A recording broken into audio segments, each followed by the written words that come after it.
those empty voices in my head, they will always be around until I found the one again.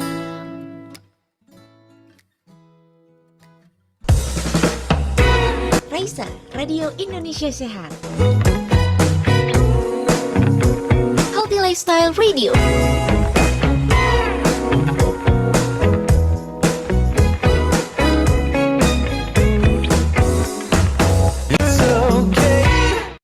Selamat sore, Assalamualaikum Dr. Yudi. Waalaikumsalam warahmatullahi wabarakatuh. Selamat Ya. sore dok, saya Galuh dari Raisa Radio dok. Oh iya Mbak Galuh, iya. Salam kenal ya. Oke dokter, terima kasih banyak pada kesempatan sore hari ini sudah mau join dan juga mampir berbagi di Raisa Radio dok. Terima kasih. Sama-sama, salam sehat buat semua ya. Oke, dokter izin menyampaikan terlebih dahulu acara sore hari ini Tanya Pakar. Terima kasih dok sudah hadir. Acara sore hari ini akan saya beserta dengan teman-teman dari Raisa Radio izin untuk menyiarkan di radio kami, boleh ya dok ya? Silakan. Ya, setuju ya. Dan ini akan kami rekam dan akan kami publish untuk bisa kami bagikan ke kalangan masyarakat luas melalui Spotify dalam bentuk podcast. Diperkenankan ya dok ya? Iya, silakan. Ya, setuju. Baik. Terima kasih banyak Dr. Yudi. Izin kami mulai dulu dok. Iya, silakan. Raisa, Radio Indonesia Sehat. Healthy Lifestyle Radio.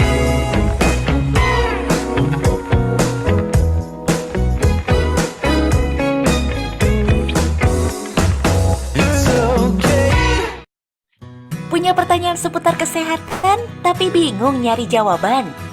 Udah scrolling tapi ragu, bener nggak ya? Tanyakan langsung saja di acara Tanya Pakar.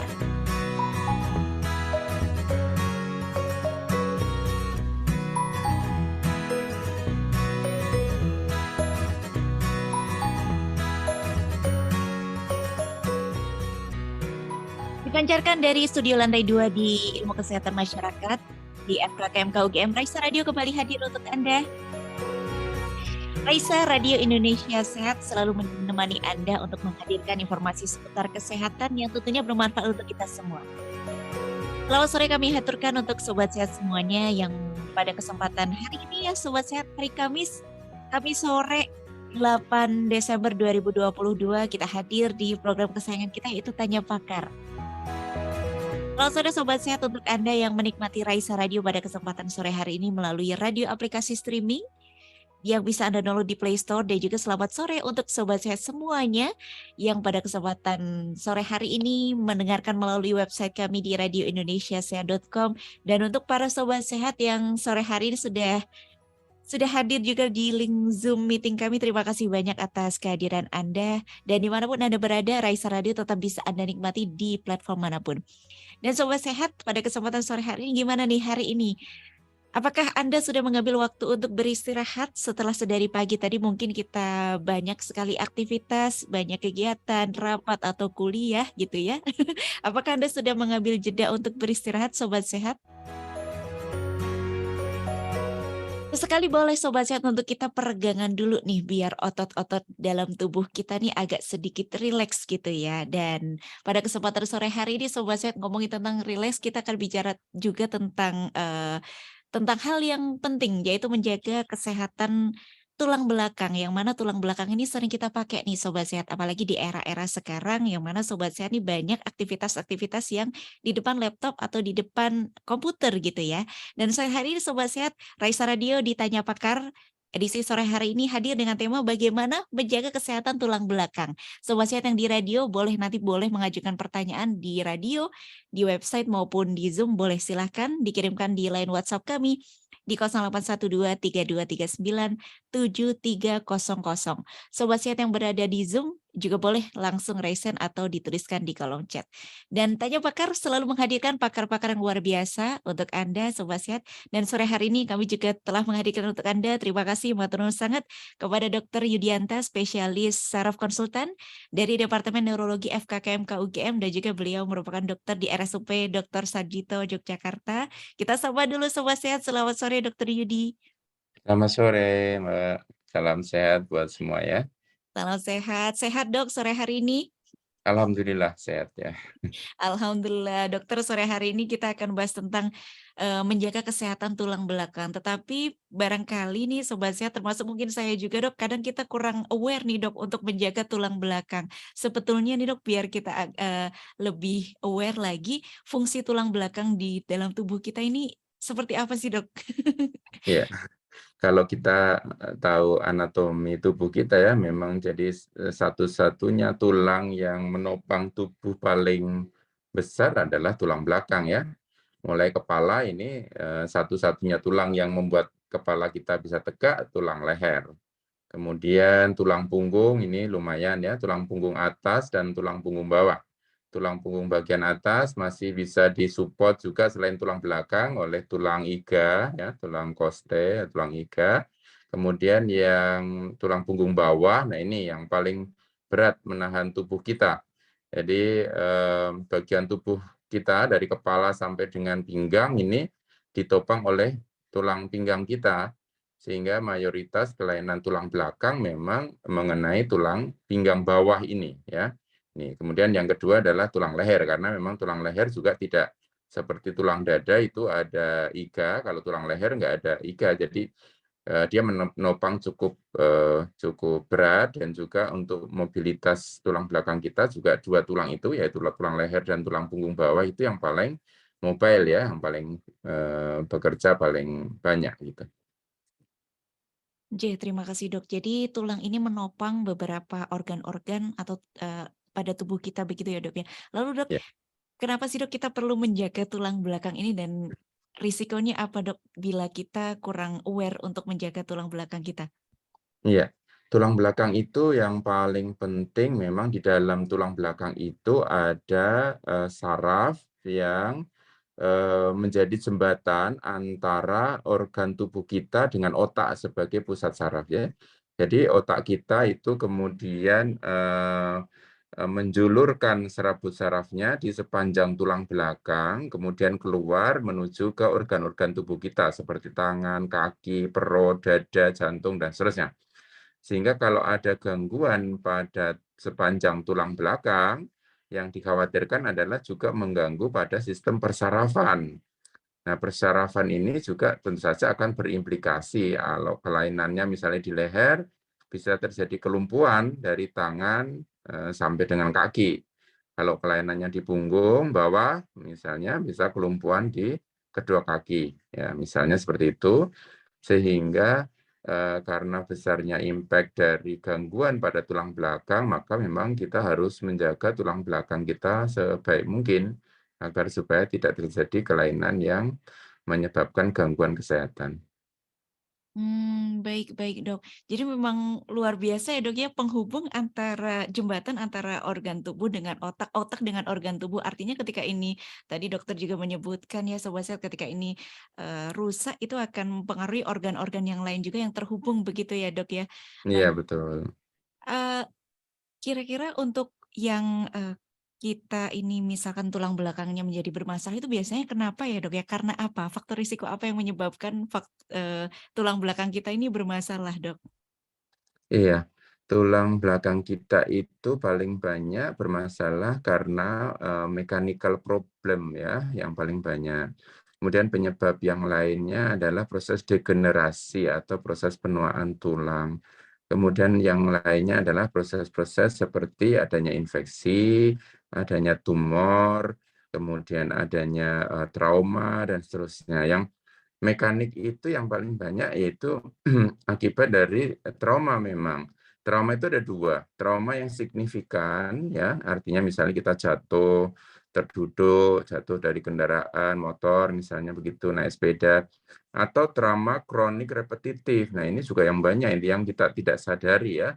Misalnya postur tubuh kita yang keliru dalam bekerja, misalnya dalam menulis, dalam membaca, dalam pekerjaan-pekerjaan kantor, dan juga pekerjaan-pekerjaan fisik yang berat lainnya, seperti yang memang saudara-saudara kita yang bekerja di pertambangan misalnya, ada yang bekerja di pertukangan, ya, arsitek, kerja di perindustrian dan seterusnya, yang memang harus mengeluarkan tenaga fisik yang banyak. Nah, ini juga menyebabkan problem-problem mekanik yang bisa berakibat pada gangguan di tulang belakang.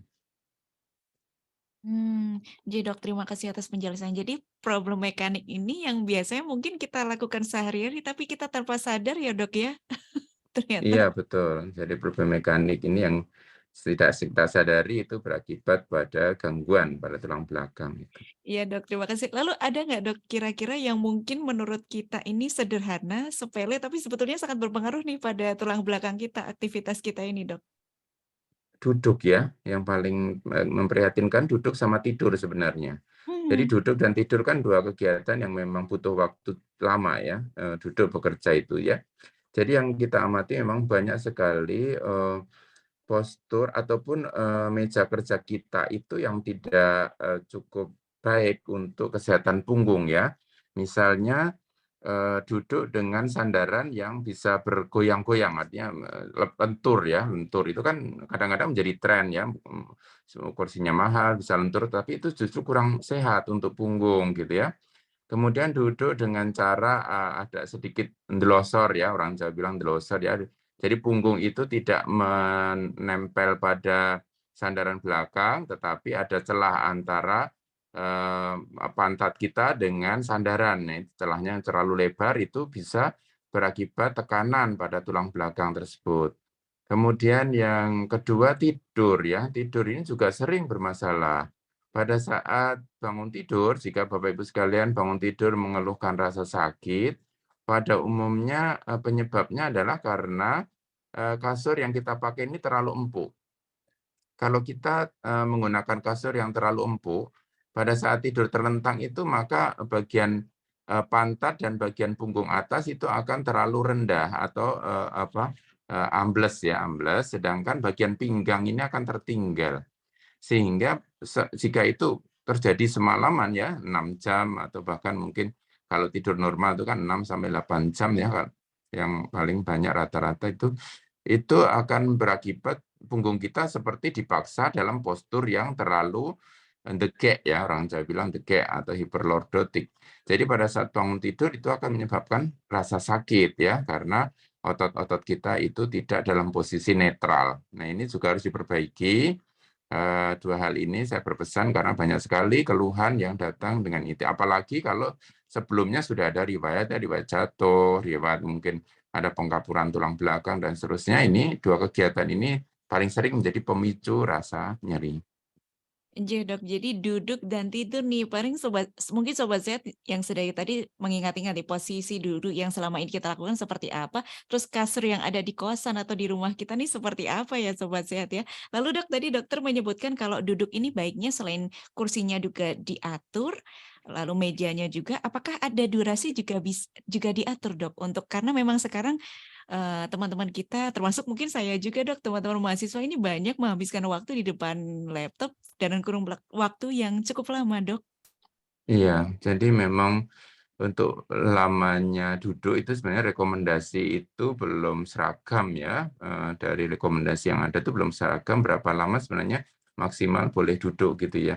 Tetapi secara rata-rata kalau kita lihat di beberapa penelitian jurnal itu rekomendasinya itu setiap 2 jam duduk itu setidaknya 15 menit ada, periode, kegiatan yang, sebagai counter dari posisi duduk itu. Mhm. Misalnya berdiri, berjalan atau mungkin, lari kecil atau kegiatan lain stretching lah ya, istilahnya kita stretching, untuk menghindari postur agar supaya tidak dalam satu posisi yang terus-menerus. Nah, ini sebaiknya juga dikerjakan dan, duduk ini juga sebaiknya tidak ini masalah kalau teman-teman mahasiswa kadang-kadang dulu saya juga melakukan, itu duduk itu di kosan itu nggak ada meja, nggak ada kursi ya, duduknya di lantai di bawah. Nah, ini juga bermasalah ya.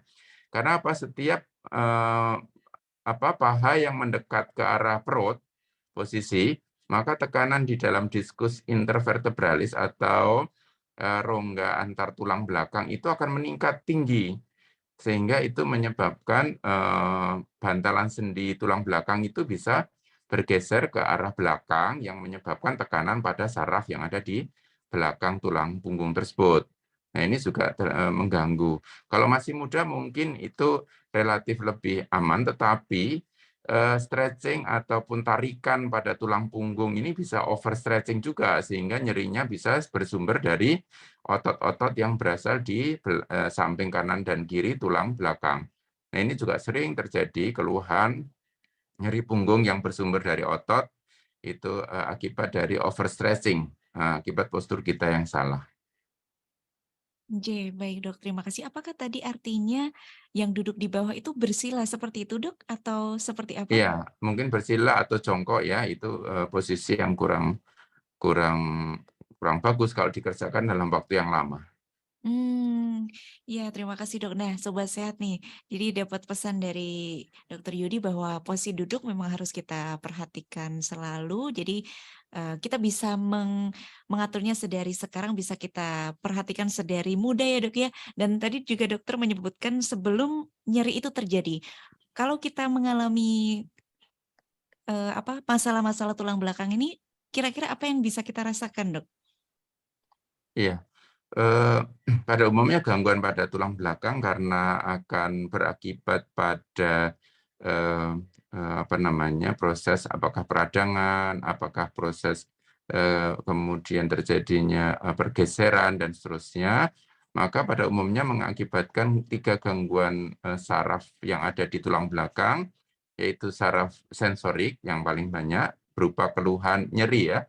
Nyeri itu bisa mulai dari pegel, kemeng, ngilu, cokot-cokot, seperti tertekan, kemudian juga gejala sensorik yang lainnya seperti kebas-kebas, kemudian baal, kemudian seperti tersetrum, seperti teriris, tertusuk jarum, kemudian seperti panas kena cabai, itu adalah gangguan sensorik semua.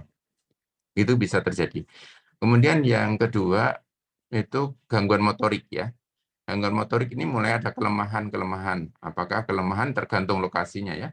Kalau itu gangguan di saraf leher misalnya karena tulang leher yang mengalami gangguan, maka kelemahannya pada umumnya di tangan, kemudian diikuti kaki.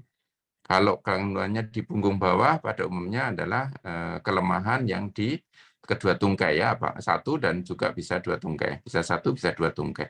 Kemudian kalau yang lebih parah lagi maka gangguan mengenai otonom.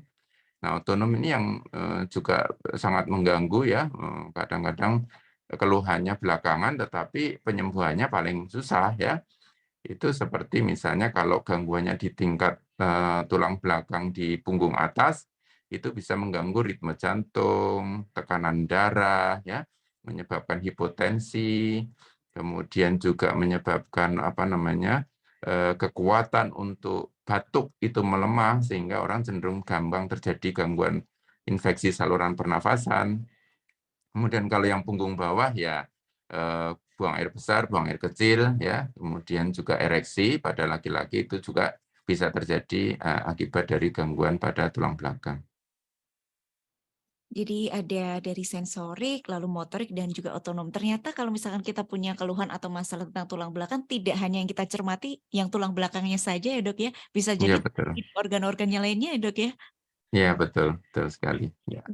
Baik dokter, menarik sekali pembahasan sore hari ini. Namun dok, kita akan izin jeda dulu sejenak dokter. Akan ada lagu yang bisa dinikmati dokter. Kalau mau minum dulu juga silahkan. Kita akan jeda Ya, sejenak dok. Setelah ini mohon izin kami juga akan membacakan pertanyaan-pertanyaan dari sobat saya yang sudah mengajukan pertanyaan. Boleh ya dok ya? ya siap-siap. Terima kasih Dokter Yudi dan Sobat Sehat. Silakan untuk Sobat Sehat yang ingin bertanya, silakan nanti raise hand atau dituliskan di kolom chat di bawah ini. Dan Sobat Sehat yang berada di radio, boleh silakan di 081232397300. Tema kita sore hari ini adalah bagaimana menjaga kesehatan tulang belakang. Sayangi tulang belakang Anda ya, Sobat Sehat ya. Satu akan menemani kita di sore hari ini dari Hon dengan Coming Home tetap di Raisa, Radio Indonesia Sehat.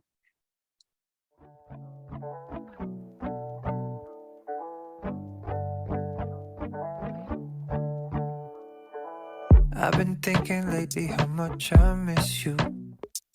I haven't touched your face in weeks. I've been thinking how much I'd like to kiss you, and the freckles on your cheeks. You know the hardest part of what I do is saying goodbye to you. By far the hardest part of what I do is saying goodbye to you. I promise I'm home soon to give my love to you. Just need to be with you. I gotta be. I promise I'm home soon. My arms around you. Just need to be with you. I gotta be. I'm coming home. There's nowhere else I'd rather go. I'll be back before you know. 'Cause baby, I'm coming home. I've been thinking how much I could do better. So many times I've let you down. Every single note and every letter can't replace me when I'm not around. You know the hardest part of what I do is saying goodbye to you. By far the hardest part of what I do is saying goodbye to you. I promise I'm home soon to give my love to you. Just need to be with you. I gotta be. I promise I'm home soon. My arms around you. Just need to be with you. I gotta be. I'm coming home. There's nowhere else I'd rather go. I'll be back before you know. 'Cause baby, I'm coming home. I know that every time I go, we end up feeling low. I'll be back before you know. I'm coming home. I'm coming home. There's nowhere else I'd rather go. I'll be back before you know. 'Cause baby, I'm coming home. I'm coming home. There's nowhere else I'd rather go. I'll be back before you know. 'Cause baby, I'm coming home. Raisa, Radio Indonesia Sehat. Healthy Lifestyle Radio.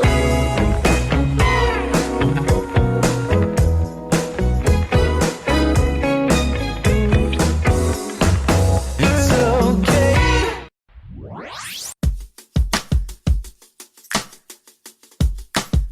Informasi seputar kampus hanya di sini, di Seputar Kampus Kita.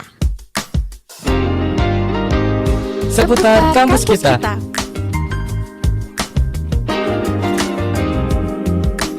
Halo Sobat Sehat, apakah Anda pernah mendengar Toyagama? Toyagama merupakan penyedia air minum di Universitas Gadjah Mada. Toyagama memiliki tujuan untuk menjadi inisiator dalam menekan produk asing dan dapat menyediakan air yang berkualitas sehingga dapat mengurangi konsumsi air dari produk asing di UGM. Toyagama awalnya diusulkan oleh mahasiswa Teknik Sipil UGM pada tahun 2011. Sumber air dari Toyagama berasal dari sumur dangkal di belakang gedung Toyagama yang terletak di utara Food Park UGM. Nah, sudah pada tahun belum nih letaknya? Jangan khawatir Sobat Sehat, Toyagama ini melakukan pengujian di mini lab untuk mengecek bau, warna, rasa, suhu, pH, dan lainnya agar aman dikonsumsi. Saat ini Toyagama menyediakan 50 water fountain, 12 dispenser, dan 25 sambungan rumah di area UGM. Jadi, Sobat Sehat tak perlu khawatir kehausan dan kekurangan air minum lagi. Masih penasaran dengan Toyagama? Sobat Sehat dapat mencobanya secara langsung atau dapat mengunjungi akun Instagram di toyagama_spam UGM.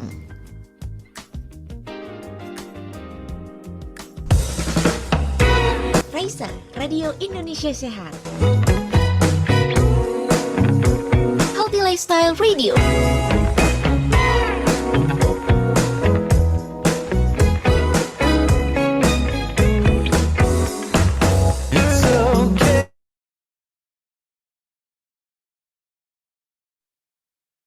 Bingung gimana cara mendapatkan informasi kesehatan yang valid?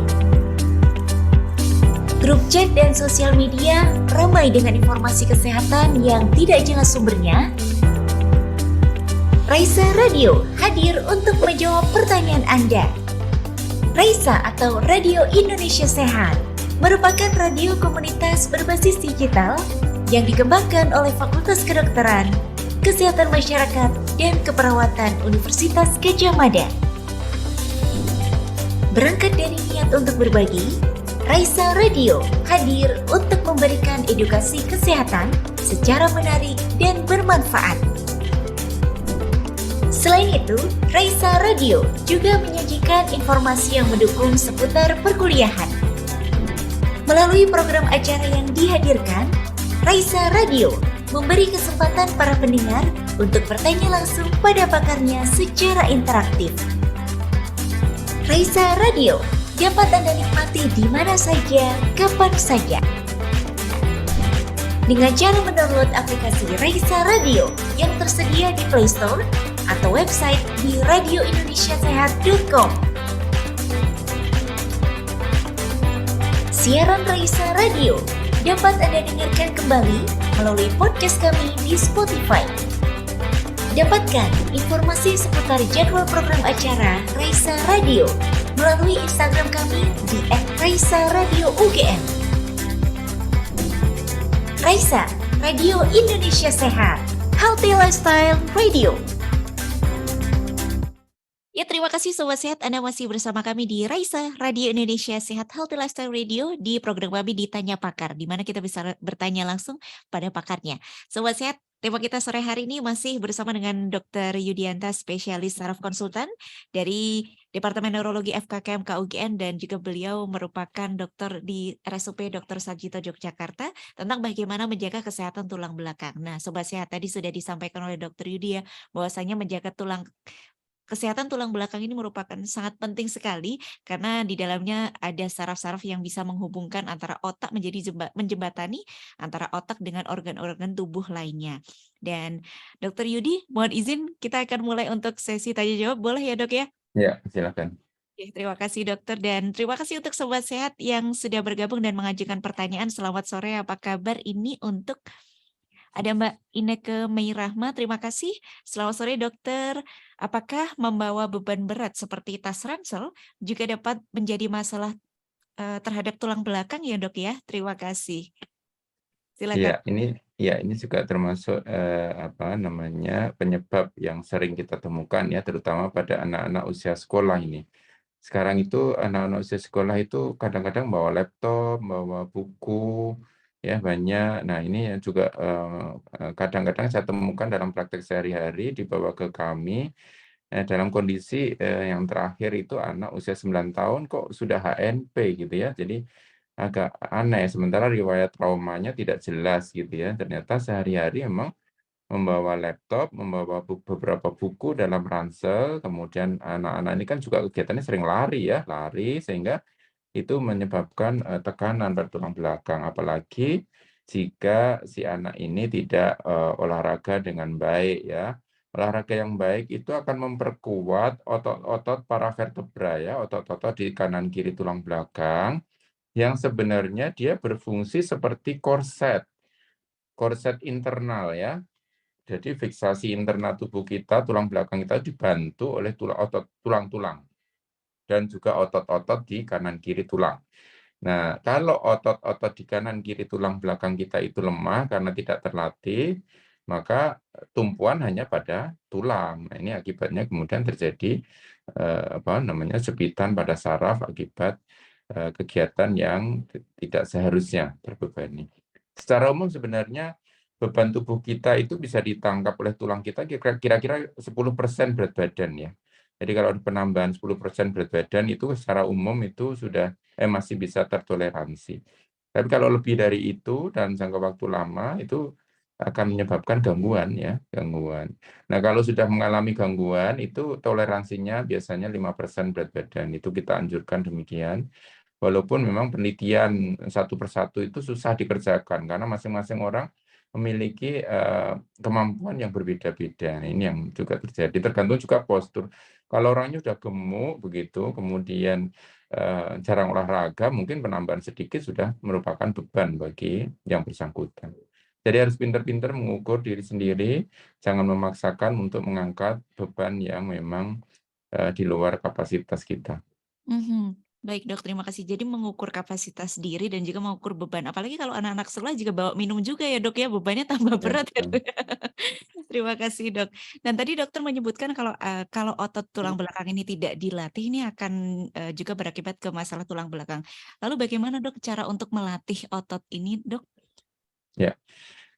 Banyak sekali latihan-latihan otot punggung ya, ada istilah kalau orang sakit di rumah sakit itu ada fisioterapi namanya back school ya. Tetapi kalau di dalam populasi umum, misalnya di masyarakat itu, penguatan otot-otot punggung itu bisa dikerjakan dengan pelenturan dan pembebanan secara isometris ya. Jadi gerakan-gerakan yang menyebabkan kelenturan dan melatih kekuatan punggung itu sangat baik.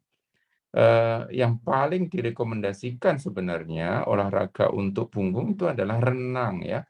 Karena apa? Renang itu, gravitasinya rendah sehingga, tidak menyebabkan pembebanan pada, bantalan sendi tulang belakang. Sementara untuk, gerakan dari renang itu sendiri akan melatih otot-otot punggung cukup baik. Jadi, sangat dianjurkan untuk kegiatan olahraga itu untuk tulang belakang itu renang ya. Beberapa, pasien kita yang melakukan kegiatan, gym yang tidak tepat, misalnya belum terlalu terlatih, kemudian melakukan mengangkat beban yang cukup berat, 25 kilo dan seterusnya di dalam, tempat gym, apalagi instrukturnya mungkin juga tidak ada. Nah, itu juga berisiko ya.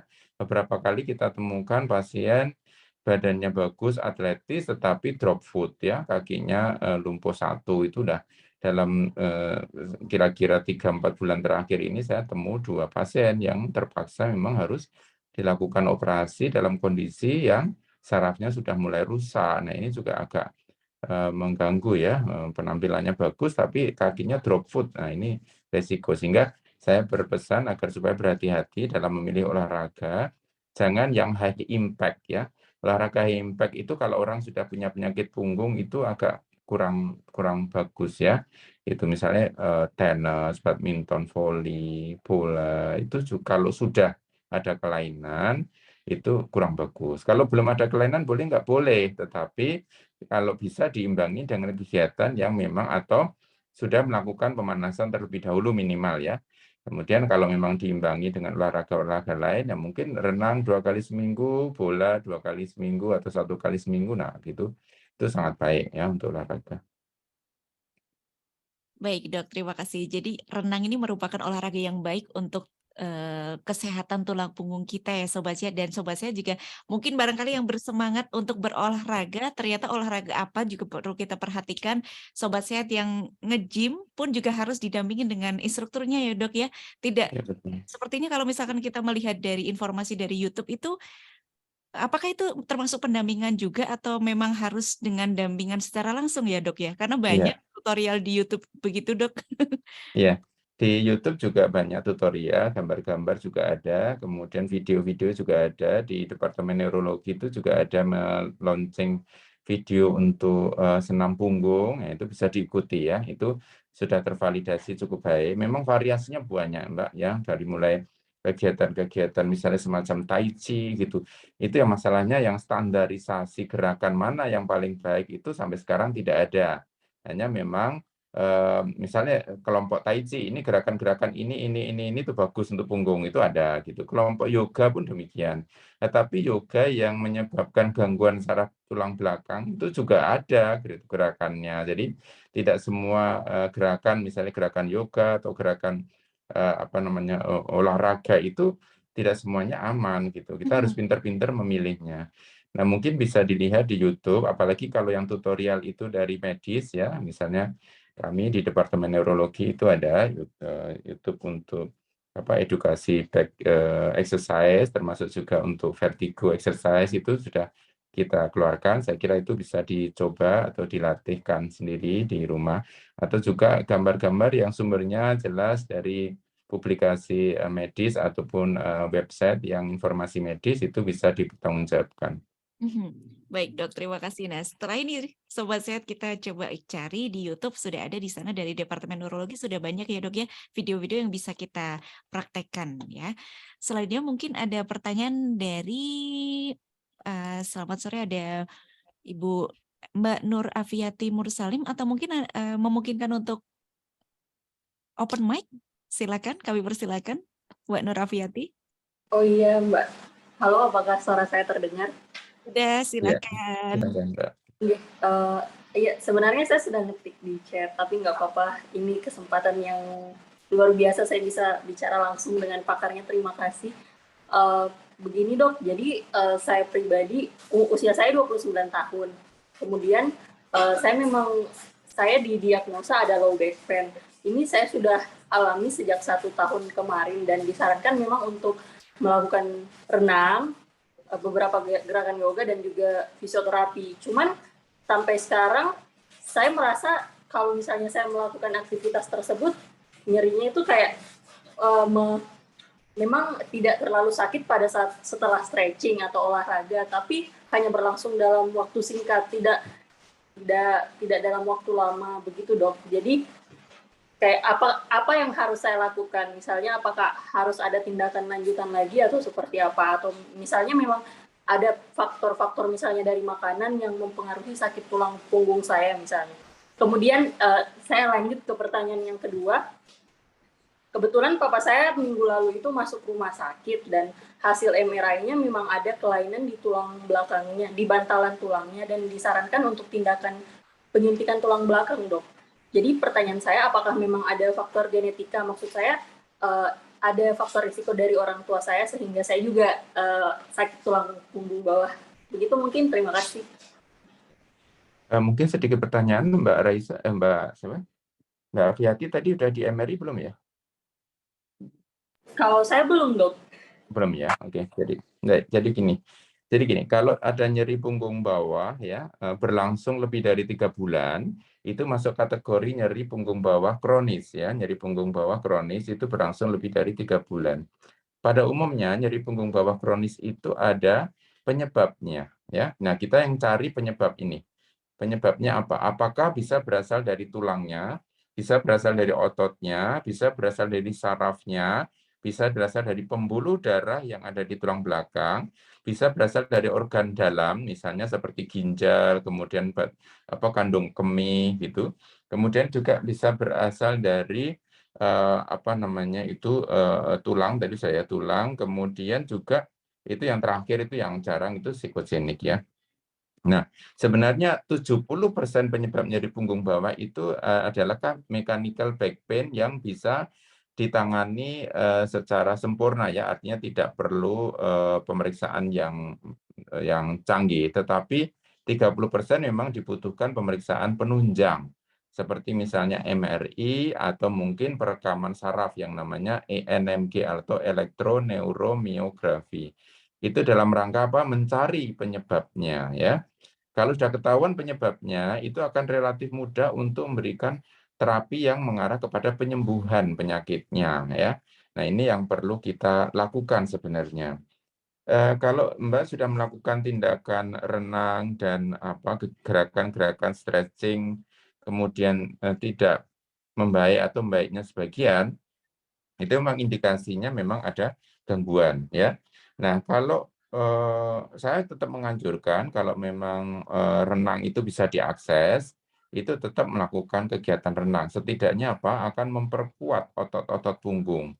Sembari Mbak datang ke fasilitas kesehatan untuk dilakukan pelacakan penyebab dari nyeri punggung tersebut. Karena udah lebih dari 3 bulan. Mengenai makanan, tidak ada makanan khusus yang bisa menyebabkan nyeri punggung itu membaik atau makanan yang menyebabkan perburukan nyeri punggung. Hanya jika kegemukan itu harus diubah, dikendalikan agar supaya jadi berat badan ideal. Karena berat badan yang berlebihan akan meningkatkan risiko beban pada punggung. Contohnya ibu hamil ya, ibu hamil itu mesti akan mengeluhkan nyeri punggung karena adanya tarikan-tarikan yang diakibatkan oleh bertambahnya massa tubuh ya dari janin yang dikandungnya. Kemudian mengenai apakah ada faktor keturunan ya, faktor keturunan itu memang jadi penyakitnya sendiri tidak diturunkan, tetapi kelemahan ataupun faktor yang memungkinkan untuk mudahnya terjadinya sakit punggung itu bisa diturunkan, yaitu apa? Protein yang membentuk jaringan yang mengikat saraf agar supaya tidak terjepit oleh bantalan tulang belakang itu diturunkan secara genetik. Jadi ada orang-orang di dalam keluarga itu yang protein pengikat bantalan tulang belakang itu lemah, cenderung lemah. Nah, ini yang sudah kemudian mudah terjadi sakit punggung, jepitan saraf. Tetapi ada juga gen yang membuat protein yang mengikat bantalan sendi itu tetap kuat, sehingga dengan impact yang sama, misalnya nih, 2 orang laki-laki bekerja sebagai tukang angkut beras misalnya ya, dua-duanya. Yang satu sakit, yang satu tidak. Nah, ini faktor yang sakit ini pada umumnya dipengaruhi oleh ada faktor genetiknya. Tetapi apakah dia menjadi penyakit atau tidak, itu tergantung dari pemicunya. Kalau ada faktor genetik, tetapi tidak ada triggernya, tidak salah posisi, tidak mengangkat berat, kemudian melakukan olahraga yang baik untuk tulang punggung, maka dia tidak akan menyebabkan gangguan pada tulang belakang. Mungkin seperti itu, Mbak Afiati ya. Baik, terima kasih banyak Dokter Ide. Semoga membantu ya Mbak Afiati ya. Terima kasih banyak sudah bergabung di Tanya Mekar edisi sore hari ini. Terima kasih banyak dokter dan Mbak. Sama-sama. Baik, terima kasih Dok. Mungkin ini satu pertanyaan lagi boleh ya Dok ya, mungkin ini menjadi pertanyaan terakhir. Selamat sore untuk Sobat Sehat dari Mas Asep di Jogja. Selamat sore dokter, kalau paraplegia atau patah tulang belakang seperti saya ini kok sering nyeri kakinya, lalu solusinya apa ya Dok? Dan obat yang bagus itu apa? Kadang Asmef itu tidak mempan. Terima kasih Dok. Ya, kalau paraplegia karena tulang belakang yang patah, jadi saya sampaikan bahwa menjaga kesehatan tulang belakang memang harus, karena tulang belakang isinya saraf-saraf tadi yang saya sampaikan. Nah, Mas Asep ini salah satu teman kita yang mengalami gangguan pada tulang belakang sehingga sarafnya mengalami kerusakan dan mengakibatkan paraplegia atau kelumpuhan kedua tungkai, kedua kaki ya. Nah, karena saraf tadi berisi saraf motorik, saraf sensorik, maka pada gangguan saraf sensorik akan menyebabkan nyeri. Nah, nyerinya pada umumnya itu adalah nyeri campuran antara nyeri inflamasi dan juga nyeri saraf, atau kalau istilah medisnya nyeri nosiseptik dan nyeri neuropatik. Nah, nyeri neuropatik itu nyeri yang sumbernya dari kelainan sarafnya. Nah, nyeri nosiseptik nyeri yang sumbernya dari peradangan sekitar sarafnya. Jadi kalau sudah berlangsung lebih dari 3 bulan, justru dominasinya itu adalah nyeri neuropatik atau nyeri yang sumbernya dari saraf. Nah, sayangnya nyeri neuropatik itu obatnya bukan asam mefenamat tadi. Asam mefenamat tadi untuk nyeri yang bersifat inflamasi atau nosiseptik. Sehingga dengan asam mefenamat tidak banyak membantu. Nah, pilihannya apa? Pilihannya adalah obat untuk nyeri neuropatik. Contohnya itu gabapentin, pregabalin, amitriptilin, karbamazepin, dan seterusnya. Nah, obat-obat tersebut hanya bisa diakses memang dengan resep dokter. Karena apa? Karena salah satu efek samping dari obat tersebut itu mengganggu pengendalian, ada istilahnya gampang ngantuk ataupun mungkin sedikit ngelier begitu ya, sehingga diperlukan adjustment dosis atau pengaturan dosis oleh dokter. Itu sehingga tadi keluhannya akan bisa ditangani dengan baik kalau Bapak Asep ini bisa berkonsultasi khususnya dengan dokter saraf terdekat untuk supaya bisa diberikan pengobatan yang paling tepat. Terima kasih Dokter Yudi dan juga terima kasih semoga membantu untuk Pak Asep yang ada di Jogja. Semoga lekas membaik kondisinya, Dok. Dan dokter ini tadi sudah disampaikan banyak sekali dari dokter ilmu untuk kita semua. Terima kasih banyak Dok, membuat kita lebih aware lagi tentang bagaimana menjaga kesehatan tulang belakang. Tadi dokter menyampaikan ada beberapa poin-poin yang mesti kita upayakan sedari sekarang, mengatur posisi duduk, mengatur posisi tidur, lalu juga kita juga mengatur berat badan juga, lalu ketika sobat sehat ini beraktivitas di depan laptop atau komputer, duduknya setiap 2 jam ini sesekali 15 menit itu kita beranjak untuk peregangan atau berjalan, lalu juga melakukan aktivitas fisik. Mungkin selain itu dokter ingin menyampaikan untuk sobat sehat pesan untuk kita, apa Dok? Silakan. Iya, jadi mengatur postur kita. Jadi gini, penyakit tulang belakang ini mayoritas sekarang didominasi karena pekerjaan atau menjadi suatu occupational disease ya, penyakit yang akibat kegiatan sehari-hari yang kita tidak sadari menyebabkan gangguan. Sehingga saran saya, apakah di rumah ataukah di tempat kerja, kita mulai melihat apakah meja kerja kita itu pada meja kerja yang memang anatomis atau tidak. Seringkali kita mengatur menurut selera kita itu nyaman, tetapi itu tidak anatomis ya. Oleh karena itu, saya sarankan habis ini coba lihat di internet bagaimana posisi meja kerja kita yang ergonomis. Nah, ergonomis itu misalnya gini, turunnya mata untuk melihat layar monitor itu hanya 15 derajat. Kadang-kadang monitor kita ada di meja. Nah, ini itu sangat-sangat mengganggu ya. Jadi kegiatan seperti itu. Kemudian karena kita tahu sekarang itu moda transportasi juga mudah diakses dan seterusnya, mungkin hampir semua orang punya kendaraan. Seringkali kita tidak melakukan aktivitas fisik yang cukup ya. Cari parkir ke tempat kerja paling dekat mana ya. Kemudian sampai tempat kerja juga naik lift ya, tidak naik tangga. Itu adalah tidak membuat ada latihan ya. Jadi tubuh kita itu sama sekali tidak terlatih otot-ototnya. Nah, itu juga menyebabkan gangguan. Jadi penguatan otot-otot tubuh kita, terutama otot-otot punggung, itu harus dikerjakan seawal mungkin. Masih mahasiswa begini harus rajin olahraga. Paling tidak 2 kali seminggu kalau bisa renang, itu akan sangat-sangat membantu untuk menjadi investasi ke depan agar supaya tidak terjadi gangguan pada tulang punggung. Nah, bagi keluarga yang memang ada riwayat HNP, riwayat jepitan saraf tulang belakang, ini harus lebih aware lagi ya agar supaya bisa dilakukan kegiatan ataupun olahraga yang mendukung untuk agar supaya tidak terjadi jepitan saraf di kemudian hari. Baik, terima kasih banyak dokter dan sobat sehat itu tadi. Jangan lupa poin-poin dari dokter Yudianta tadi dicatat ya sobat sehat untuk kita mulai bisa mengupayakan sedini mungkin. Kesehatan itu merupakan investasi. Jadi kita bisa mulai dari sekarang nih sobat sehat, mulai dari kalau pas berangkat ke kampus jika kita milih yang tangga, tadi juga parkiran jangan yang terlalu dekat ya dok ya. Jadi kita bisa mengupayakan dari yang terkecil, dari yang sederhana mulai dari sekarang. Dokter Yudi, terima kasih banyak sudah mampir, sudah berbagi ilmu kepada kita semua. Ini sangat bermanfaat Sama-sama. untuk kita. Matur nuwun sangat dokter. Semoga Sama-sama. dokter sehat selalu dan juga selamat beristirahat dok, selamat melanjutkan aktivitas. Terima kasih banyak dokter dan mohon maaf bila ada kesalahan pada saat acara berlangsung.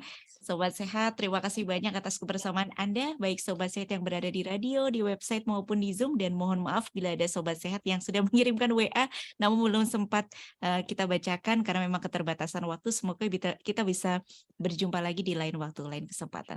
Sekali lagi terima kasih banyak Dokter Yudi, salam sehat. Sama-sama, salam sehat. Baik, selamat sore sobat sehat, salam sehat. Saya Galuh pamit undur diri, tetap menyatu di Raisa Radio Indonesia Sehat. Sampai jumpa.